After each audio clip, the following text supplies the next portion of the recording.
എല്ലാവർക്കും നമസ്കാരം. നമസ്കാരം. ഇന്ന് നമ്മൾ പറയാൻ പോകുന്ന കഥ ശബരിയുടേതാണ്. ശബരിയെ നമുക്ക് എല്ലാവർക്കും അറിയാം. ഒരു കാട്ടാള സ്ത്രീയാണ് ശബരി. നിഷ്കളങ്കമായ ഭക്തിയുടെ ഒരു ഉദാഹരണം കൂടിയാണ് ശബരി. ശബരിയും ഇതുപോലെ ഒരു ഗന്ധർവ സ്ത്രീയായിരുന്നു. മാലിനി എന്നായിരുന്നു പേര്. ശാപം മൂലമാണ് ശബരി എന്ന കാട്ടാള സ്ത്രീയായി ജനിക്കേണ്ടി വന്നത്. പിന്നെ ശ്രീരാമനിലൂടെ മോക്ഷം ലഭിക്കുന്നു.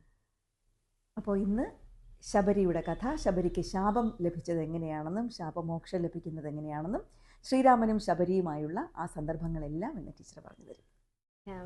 നമ്മൾ ഈ കബന്ധൻ കാണിച്ചു കൊടുക്കുന്ന വഴിയിലൂടെ ഇവർ നടക്കുകയാണ്. അതിമനോഹരമാണ് ആ വഴി. അപ്പോൾ പോകുന്ന വഴിക്ക് കാണുന്ന കാര്യങ്ങളെക്കുറിച്ച്, ഇവർ കഴിക്കേണ്ട ഫലമൂലാദികളെക്കുറിച്ച്, ഇവർ കഴിക്കേണ്ട ഈ സസ്യേതര ഭക്ഷണത്തെക്കുറിച്ച് നല്ല രസകരമാണത്. അവിടെ നല്ല നെയ്യുരുള പോലുള്ള ഈ പക്ഷികളെ പിടിച്ച് തിന്നുന്നത്, അതുപോലെ ഈ മുള്ളില്ലാത്ത മീനുകളെ ഇങ്ങനെ മുള്ളിൽ കോർത്ത് ചുട്ട് തിന്നുന്നത്, കമ്പിൽ കോർത്ത് അതൊക്കെ ഇങ്ങനെ അദ്ദേഹം പറഞ്ഞു കൊടുക്കുക കബന്ധൻ. ഇവരങ്ങനെ തന്നെ വരിക. അങ്ങനെ വരുമ്പോൾ പറയുന്നുണ്ട്, നല്ല വാടാത്ത പൂക്കൾ എത്ര കാലം കഴിഞ്ഞാലും വാടത്തുമില്ല, ജീർണിക്കത്തുമില്ല, അതിന്റെ മണവും മാറില്ല, അല്ലേ, കൊഴിയത്തുമില്ല. അത് മതങ്കാശ്രമമാണ്. മതങ്കാശ്രമത്തില് ഈ മതങ്ക മുനിക്ക് വേണ്ടിയിട്ട് വിറക് ശേഖരിച്ചുകൊണ്ട് വന്ന ശിഷ്യന്മാര് അവരിങ്ങനെ വിറകൊക്കെ കെട്ടിയെടുത്തോണ്ട് വന്നപ്പോ ഇവരുടെ വിയർപ്പ് തുള്ളികൾ താഴോട്ട് വീണു. ആ വീണ തുള്ളികളെല്ലാം പൂക്കളായിട്ട് മാറി നിൽക്കുന്ന അതിമനോഹരമായ സ്ഥലം. അവിടെ ആണ് ശബരിയുടെ ആശ്രമം, ശബരി താമസിക്കുന്നത്. ഇവരവിടെ ചെല്ലുമ്പം അകത്ത് ഇങ്ങനെ ശബ്ദമൊക്കെ കേൾക്കാമായിരിക്കും, നാമം ജപിക്കുന്നതൊക്കെ. ചെല്ലുമ്പം ശബരി ഇവരെ നേരെ കാണുകയാണ്, രാമനെയും ലക്ഷ്മണനെയും. സന്തോഷത്തിന് അതിരില്ല. അപ്പൊ നേരത്തെ തന്നെ അറിയാം, ഇവർ ചിത്രകൂടത്തിൽ വരുമ്പോ തന്നെ ഇവിടുത്തെ മുനിമാര്, അപ്പൊ അവരാരും അവിടെ ഇല്ല. അവര് പറയുന്നുണ്ട്, വരുന്നുണ്ട് ശ്രീരാമദേവൻ, നിന്നെ കാണാൻ ഇവിടെ വരും. ആ സമയത്ത് അദ്ദേഹത്തിനെ കണ്ണാൽ, നമ്മൾ പറയും മാംസേഷണം, നേരെ കാണുക, മനസ്സുകൊണ്ടല്ല, നേരെ കണ്ടു കഴിഞ്ഞാല് നിനക്ക് അക്ഷയലോകം പ്രാപിക്കാം എന്ന് പറഞ്ഞ ആ ദിവസം മുതൽ ഞാൻ അങ്ങയെ കാത്തിരിക്കുകയാണ്, നിങ്ങളെ കാത്തിരിക്കുകയാണ്, ഫലമൂലാദികള് എന്നും വെച്ചോണ്ട്. എന്നിട്ട് അദ്ദേഹം സ്വീകരിച്ച്, ഇവര് നമസ്കരിക്കും പോയി ശബരി, എന്നിട്ട് സ്വീകരിച്ച് ഇതിങ്ങനെ കൊടുക്കും. അത് കഥ കേട്ടിട്ടുണ്ട്. ശബരി എല്ലാ ഫലങ്ങളും സ്വന്തമായിട്ട് രുചിച്ചു നോക്കിയിട്ടാണ് ശ്രീരാമന് കൊടുത്തതെന്ന്. അതായത് നല്ലതാണോ ചീത്തയാണോ എന്നൊക്കെ നോക്കിയിട്ട്. അത് നല്ലതാണെന്ന് എൻ്റെ അഭിപ്രായം. കാരണം നമ്മള് മൃഷ്ടാന്നം കൊടുക്കുക എന്നൊരു വാക്കുണ്ട്. മൃഷ്ടാന്നം കൊടുക്കുന്നത് വയറ് നിറച്ച് കണ്ടമാനം തീറ്റിക്കാന്നല്ല. മൃഷ്ടം എന്ന് പറഞ്ഞാൽ അന്വേഷിച്ചതെന്നാ.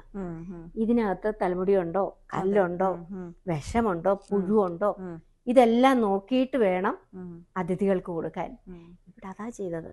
ഓരോന്നും എടുത്ത്, ഇവർക്ക് പിച്ചാത്തിയൊന്നും കാണത്തില്ല, അതുകൊണ്ട് കടിച്ചിട്ട് അതിനകത്ത് മധുരമുണ്ടോ, അത് ചിഞ്ഞതാണോ എന്നുള്ള അർത്ഥത്തിലാണ് അത് ചെയ്യുന്നത്. സ്വയം ഏറ്റവും നല്ലതെന്ന് തോന്നുന്നത് മാത്രം ശ്രീരാമന് കൊടുത്തു. എന്നിട്ട് അവർ പറയുന്നുണ്ട്, ആ മുനിമാരെല്ലാം പോയി, അവർക്കാർക്കും അങ്ങയുടെ ദർശനം കിട്ടിയില്ല. ഏറെ കാലമായിട്ട് ഇവിടെ താമസിക്കുക, അങ്ങയെ ധ്യാനിച്ചുകൊണ്ട് തന്നെ. എന്നിട്ട് ഇത് കണ്ടില്ലേ, ഇത് കാണിച്ചു കൊടുക്കുക. അവരുപയോഗിച്ച സ്ഥലങ്ങളാണ്, അവരുപയോഗിച്ച മരവുരിത ഇപ്പോഴും തോർന്നിട്ടില്ല, നനഞ്ഞു തന്നെ കിടക്കുന്നു. അവരുപയോഗിച്ച പൂക്കളിതാ വാടാതെ കിടക്കുന്നു. പ്രത്യക്ഷസ്ഥലി എന്ന് പറയുന്ന ഈ വേദിയിലാണ് അവർ പുഷ്പാർച്ചന നടത്തിയിരുന്നത്. ഇങ്ങനെ ഇതെല്ലാം പറഞ്ഞു കഴിഞ്ഞ് ഇവള്, നമുക്ക് സ്വാഭാവികമായിട്ട് തോന്നാം, ആരായിരുന്നു ഈ ശബരി, എന്തുകൊണ്ടാണ് ശബരി ഇവിടെ വരുന്നത്? അപ്പോഴാണ് നമ്മൾ അതിന്റെ പൂർവ്വ ജന്മത്തിലേക്ക് പോകുന്നത്. ശബരി ചിത്രകവചൻ എന്ന് പറയുന്ന ഒരു ഗന്ധർവ രാജാവിന്റെ ഏക മകളായിരുന്നു. മാലിന്യ പേര്. അതെ, മാലിന്യ പേര്. അവളെ ഏക മകളായതുകൊണ്ട് തന്നെ വളരെ ലാളിച്ചും സ്നേഹിച്ചും തന്നെ വളർത്തി. പ്രായമായപ്പോ വിധിഹോത്രൻ എന്ന് പറയുന്ന നല്ല ബ്രഹ്മജ്ഞാനിയായ ഒരു ഗന്ധർവ രാജകുമാരൻ തന്നെയാണ് അദ്ദേഹത്തിന് കല്യാണം കഴിച്ചു കൊടുത്തു. ഇവർ രണ്ടുപേരും സന്തോഷമായിട്ടൊക്കെ കഴിയുകയായിരുന്നു. പക്ഷെ എങ്ങനോ ഒരു ദുർഗതി വീതിഹോത്രനാവാൻ വന്നത്. കാരണം ഈ മാലിനി കൽമാഷൻ എന്ന് പറയുന്ന ഒരു കാട്ടാളനുമായിട്ട് പ്രേമബന്ധത്തിലായി. അദ്ദേഹത്തിനോട് ഈ അയാളോടൊപ്പം നടക്കാൻ തുടങ്ങി. ഇത് വീതിഹോത്രൻ അറിഞ്ഞു. ദേഷ്യം വരുന്നു, നല്ല ദേഷ്യം വന്നു സ്വാഭാവികമായിട്ടും. അപ്പോൾ പറഞ്ഞു, നിനക്ക് അങ്ങനെയാണെങ്കിൽ നീ കാട്ടാള സ്ത്രീ ആയിട്ട് തന്നെ പോട്ടെ. പെട്ടെന്ന് മാറ്റം വരികയാണ്, മുടിയിൽ മാറ്റം വരും, നിറത്തിൽ മാറ്റം വരും. ഇവള് അത് കാട്ടാള സ്ത്രീയായി. അവിടെ നിന്ന് നേരെ ഇങ്ങ് പോന്നിട്ടാണ് ഈ ശബരി ഈ ആശ്രമത്തിൽ, മതങ്കാശ്രമത്തിൽ വന്നു. അവിടെ ഈ മുനിമാരെയൊക്കെ ശുശ്രൂഷിച്ച് അവർ പറയുന്ന വേദങ്ങള് മന്ത്രങ്ങള് കേട്ട് അതിലൊക്കെ ഇവള് നല്ല നിഷ്ണാതയായി മിടുക്കിയായിട്ട് ഏതാണ്ട് അവരോടൊപ്പം തന്നെ ആയി എന്ന് പറയാം. ആ സമയത്താണ് ഭഗവത് ജ്ഞാനം കിട്ടിക്കഴിഞ്ഞു. ഈ ശ്രീരാമദേവനെ കണ്ടതോടുകൂടി ഇനി എൻ്റെ ജീവിതത്തിൽ ഒന്നുമില്ല. അപ്പം നേരത്തെ വീതിഹോത്രൻ ഇങ്ങനെ ശപിക്കുമ്പോൾ പറയുന്ന ശാപമോക്ഷം ഉണ്ടല്ലോ എപ്പോഴും, ശ്രീരാമദേവൻ നിന്റെ രൂപം തിരിച്ചു തരും, നിനക്ക് ശാപമോക്ഷം തരും എന്ന് പറയുന്നുണ്ട്. ഈ ശബരി താമസിച്ച മതങ്കാശ്രമമാണ് പിന്നീട് ശബരിമലയായതെന്നും കഥയും കേട്ടിട്ടുണ്ട്. ശബരിമല. അങ്ങനെ ശ്രീരാമദേവനോട് പറയും, എനിക്ക് എൻ്റെ ജീവിതോദ്ദേശം ഞാൻ നേടിക്കഴിഞ്ഞു. എന്നിട്ട് ഈ അധ്യാത്മരാമായണത്തിൽ പറയുന്നുണ്ട്, ഞാൻ ഹീനജാതിയാണ്, ഞാൻ സ്ത്രീയാണ്, ഞാനിതിനൊന്നും അധികാരിയല്ല. അതാണ് ഇതിനകത്ത് നമ്മൾക്ക് വേണ്ട ശബരി എന്ന് പറയുന്ന കഥാപാത്രത്തിലൂടെ നമുക്ക് തരുന്ന വലിയൊരു അറിവ്, ഉൾക്കൊള്ളേണ്ട ഒരു പാഠമല്ലേ. തീർച്ചയായിട്ടും നമ്മളെ എങ്ങനെയാണ് നമ്മൾ ഈശ്വരനെ ഭജിക്കേണ്ടത്. ഭഗവാൻ പറയുന്നു, ഇങ്ങനെ പറയുമ്പോൾ ഞാൻ സ്ത്രീയാണ്, ഹീനജാതിയാണ്, പറയും ഹീനജാതി എന്നോ സ്ത്രീ എന്നോ ഉള്ളതല്ല മദ്ഭക്തിക്ക് നിദാനം. എനിക്ക് എന്നിട്ട് ക്ഷേത്രോപവാസ ഫലം, യാഗാദി കർമ്മം, പിന്നെ തീർത്ഥസ്നാനം, മന്ത്രതന്ത്രാദികള്, ഇതൊന്നും എന്നെ പ്രാപിക്കാൻ ശക്തമല്ല. അത് രാമായണത്തിൽ കൃത്യമായിട്ട് പറയുന്നത് ശ്രീരാമനാണ്. വളരെ ശ്രദ്ധയോടുകൂടിയുള്ള ഭക്തി, അത് മാത്രമാണ് എനിക്ക് വേണ്ടത്. അല്ലാണ്ട് നമുക്ക് അറിയാം മന്ത്രം തന്ത്രം ക്ഷേത്രം ഇതൊന്നും അല്ലെന്ന തീർത്തു പറയുകയാണ്. എന്നിട്ട് ഏത് വിധമാണ് ഈ ഭക്തി നമുക്ക് ഉണ്ടാക്കിയെടുക്കുന്നത്? നവഭക്തിയെ കുറിച്ച് പറയുന്നുണ്ടല്ലേ. അതിലാദ്യം പറഞ്ഞത് സജ്ജന സംഘം എന്നാ തുടങ്ങുന്നത്. നല്ല ആൾക്കാരായിട്ട് പിന്നെ 9 കാര്യങ്ങൾ പറയുന്നുണ്ട് രാമായണത്തില്. നമ്മളത് പഠിക്കേണ്ടത് തന്നെയാണ്.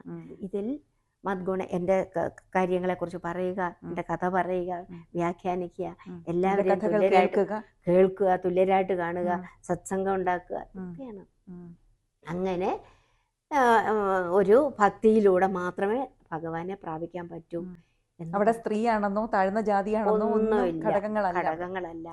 അപ്പൊ ശബരി പറയും, എനിക്കിനി എൻ്റെ ഈ ജീവിതം തീർത്തു, ഞാൻ എൻ്റെ കർത്തവ്യങ്ങളെല്ലാം നിർവഹിച്ചു കഴിഞ്ഞു, എനിക്കിനിയും പോകാൻ അങ്ങ് അനുവാദം തരണം. ശ്രീരാമൻ അനുവാദം കൊടുത്തു. ഉടൻ തന്നെ അവിടെ ചെത കൂട്ടി. എന്നിട്ട് പറയുന്നുണ്ട്, ഇവള് അതിലേക്ക് അമൃത സരസിലെന്ന പോലെ ഇറങ്ങിയെന്നാണ്. അങ്ങനെ ഇതിലോട്ട് അഗ്നിയിലോട്ട് ജ്വലിപ്പിച്ച് തുടങ്ങുമ്പോഴേക്കും പിന്നെ നമ്മൾ കാണുന്നത് അതിൽ നിന്ന് നല്ല സുന്ദരിയായിട്ട് നല്ല ഒന്നാന്തരം വേഷങ്ങൾ അണിഞ്ഞ ആഭരണങ്ങൾ അണിഞ്ഞ അതിസുന്ദരിയായ മാലിന്യെ നമ്മൾ കാണുകയാണ്. മേളിലോട്ട് വരുന്നു. അപ്പോഴേക്കും അവിടെ വിമാനവുമായിട്ട് വാൽമീകി രാമായണത്തിൽ പറയുന്നത് വീതിഹോത്രം തന്നെ വരുന്നു. ശാപമോക്ഷം കിട്ടിയ തൻ്റെ ഭാര്യയെ ചേർത്ത് പിടിച്ച് ഇങ്ങനെ കൊണ്ടുപോകുന്നതോടുകൂടി ശബരിയുടെ കഥ പറയുന്നുണ്ട്.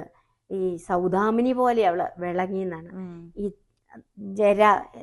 നര എല്ലാമായിട്ട് ഒരു അല്പ ശരീരിയായിട്ടാണ് മാന്തോലുടുത്ത്, അതിവൃദ്ധയാണ് മാന്തോലുടുത്ത് ജഡ പിടിച്ച് അതാണ് ഈ അഗ്നിയിലോട്ട് പോകുന്നതും പിന്നെ തിരിച്ച് സൗദാമിനിയെ പോലെ തിരിച്ചു വരുന്നത് അതിസുന്ദരിയായിട്ട്. ശരിക്കും നിഷ്കാമ ഭക്തി എന്നൊക്കെ വേണമെങ്കിൽ പറയാം അല്ലേ. നിഷ്കളങ്ക ഭക്തി എന്നൊക്കെ പറയുന്നതിൻ്റെ മകുട ഉദാഹരണമാണ് രാമായണത്തിലെ ശബരി എന്ന കഥാപാത്രം. മറ്റൊരു കഥാപാത്രവും കഥയുമായി അടുത്ത ദിവസം വീണ്ടും എത്താം. അതുവരേക്കും എല്ലാവർക്കും നമസ്കാരം.